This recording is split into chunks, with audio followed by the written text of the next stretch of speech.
Hey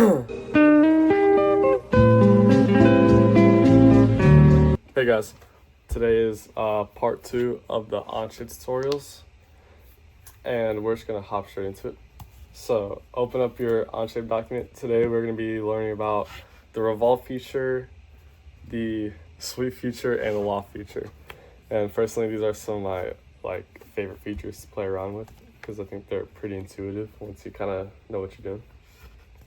So first, open up your new document. Make a part studio. It made one for you. Make this lesson 2. Lesson number 2. Alright. So the first thing I want you to do is make a sketch and make a square on your top plane. First thing I want you to do.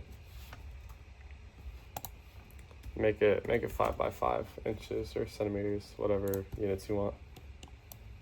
Now, we're gonna start with the loft feature. So what you need to do from here, click and come over here to this side. You might have to click this drop down arrow to find it, but the plane, and then we're gonna click on the top plane.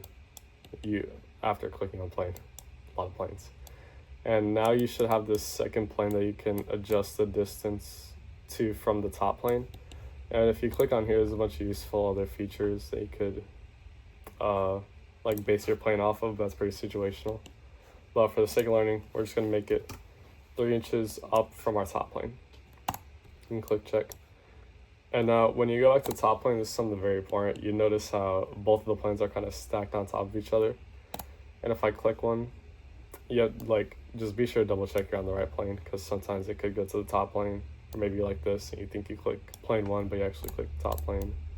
So just be careful about that. But start sketching on your top plane, click top, and we're gonna make another square. This time that is only 2 by 2. We're gonna make it smaller than our original square, and check. And now we are gonna use the loft feature. And what this does, you click both surfaces and it kind of just joins it together. Yeah, that's pretty much it. There's a bunch of other things you could slap on here. Normal change in profile. Let's play around with these. Tangent, it makes it a little curvy. And you do a little something like that. It has to be tangent to this square, and then it comes up and it's tangent. So you have a little wonky little shape. But pretty cool feature, honestly. And pretty useful in projects. But you could save this, or you can make another part studio, but personally I'm just gonna undo it all. Oh, we're back here. And now the second thing I want to teach you about is the sweep feature. The sweep feature is cool. The sweep feature is a cool little thing. So sketch, and this is up to you. You can either start off by using your lines or using, actually no, I lied. You should use spline for this. You'll see why. Spline is it starts off like a normal line tool, but then after you click your first segment, it starts curving around in this odd little way. I don't know how it calculates the curve, but I'm usually like that. Also, I click escape to and get out of making more splines. And we're just gonna check it. And then right here on the origin, we're gonna use a new plane. This is the first feature probably that you need multiple planes to take full advantage of. We're gonna click front, and we're now gonna make a little circle based off the origin. Let's make it a 1 inch diameter. And so now, by now you probably see what we're going to do with this, but we're going to click the sweep. First it asks you for faces, that's going to be the circle we just made, and then you have to manually click on sweep path, and then click on our line. And it sweeps the line with our shape that we made. And also one thing to note is that if you do decide to move this, wait, let me get rid of this constraint. Get rid of that. No constraint, let me move you. Yeah, so if we move it to the side like that, it could mess up our little thing. Or no, I got an error one time because I moved it too much, but hey, if I were to move all the way up here and give it a minute, yeah, it just doesn't work. So yeah, you get this little error. So make sure that it's actually close to your first line segment when using the sweep feature.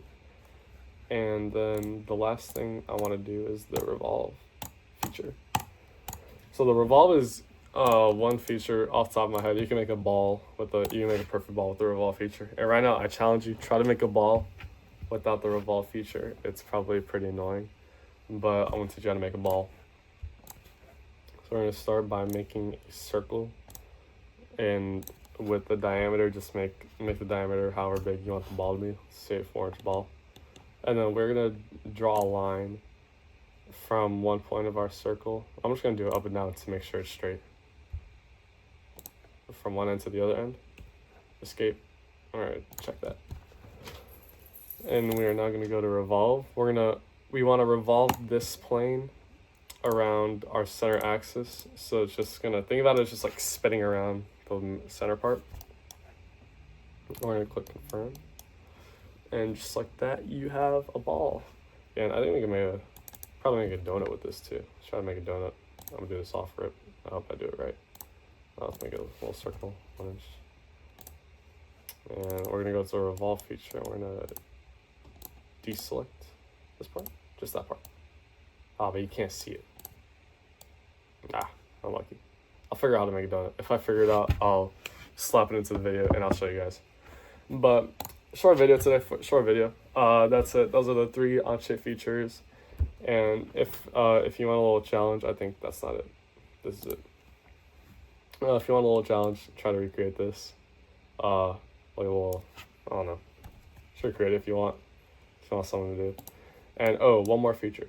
I'll show you guys one more feature, bonus feature today. All right. Hop back into a new part studio, and in sketching, there's this feature called linear pattern. Honestly, just pretty useful to prevent you from doing busy work. I'm just gonna make this 1 inch, whatever shape you want. Click the linear pattern, and there's just a whole bunch of stuff. You could change how far apart they are from each other, how many you want in this row, and how many you want in this row. You can make like, I don't know, do 10 by 5. Just to make this one slightly longer. And it's just not really exciting, really. It just gets rid of busy work if you want. Because like I remember my first time using onshape.